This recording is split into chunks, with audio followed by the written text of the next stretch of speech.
Oh, beautiful for spacious skies, for amber waves of grain, for purple mountain majesties above the fruited plain. America, America, God shed his grace on thee and crown thy good with brotherhood from sea to shining sea.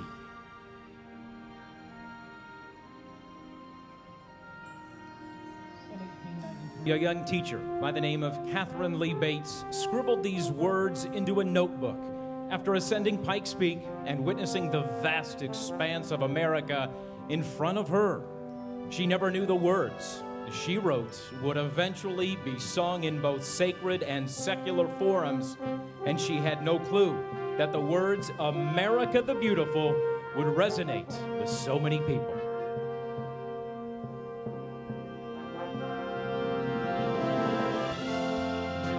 She knew that they resonated within herself. She knew it because the inalienable nature of patriotism is strong in the hearts, the minds, and the souls of Americans. What she found before her in glory and beauty would resonate again 108 years later amid pain and suffering in Lower Manhattan, Washington, D.C., and a field in Pennsylvania.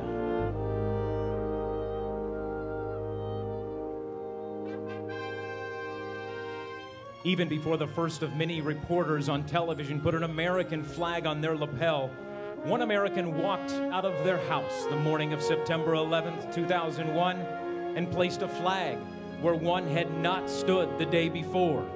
Like a ripple in a vast, deep, and still water, American patriotism washed over our homes, our places of worship, our institutions of learning, our institutions of labor, and our institutions of government.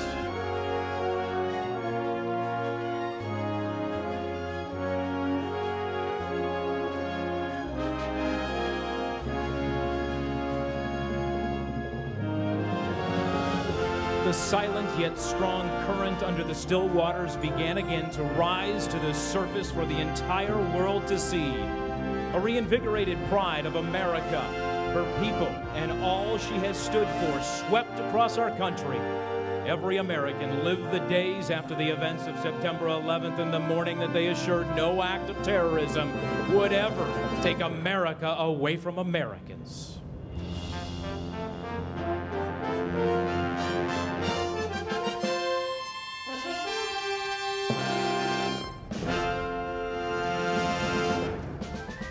Our nation's red, white, and blue, the symbol of our country, because the symbol of her pride and resolve that day.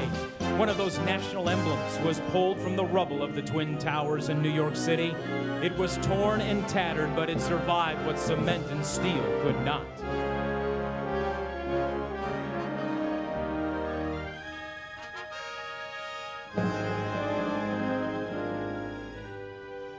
The flag flew as one of the largest flags in the World Trade Center complex of buildings, as the flag that flew over Fort McHenry from September 12th through the 15th of 1814 and gave birth to the words of our national anthem.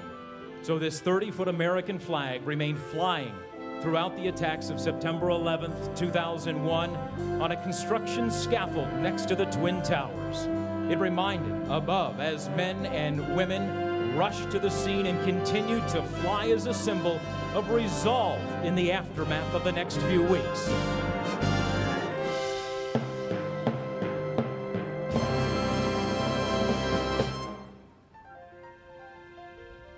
Now known as the National 9/11 flag, it travels the country as firefighters, policemen, first responders, and everyday citizens sew back together, stitch by stitch, with other star-spangled banners that have flown in all 50 states.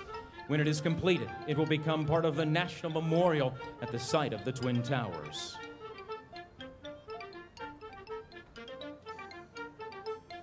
Today, Wright-Patterson Air Force Base was proud to host the state of Ohio's stitching ceremony.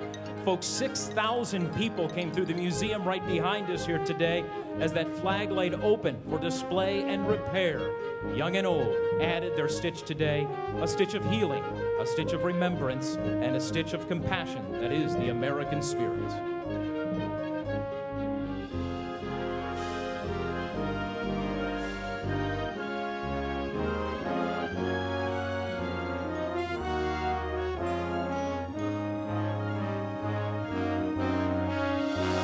Tonight, we welcome to the stage, representing the director of the NewYorkSays Thank You Foundation and the National 9/11 Flag Project, Mr. Dennis Dieters. Accompanying Mr. Dieters is Trey Piazza, Fire Department, New York firefighter.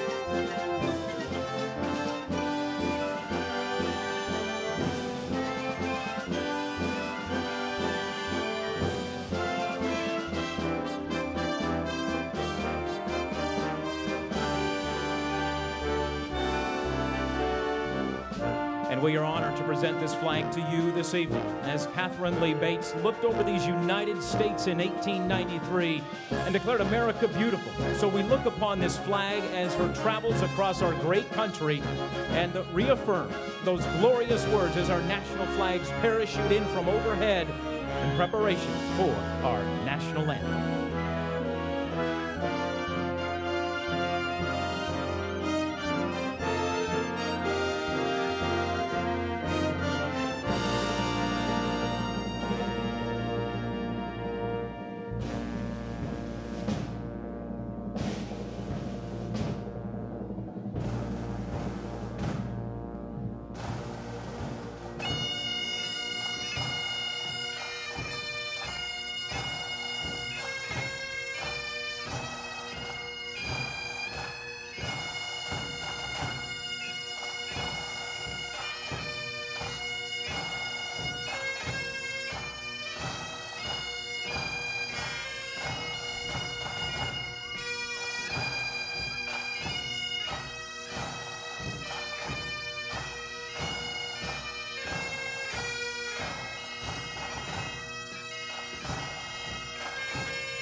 Ladies and gentlemen, please remain standing for the playing of our national anthem.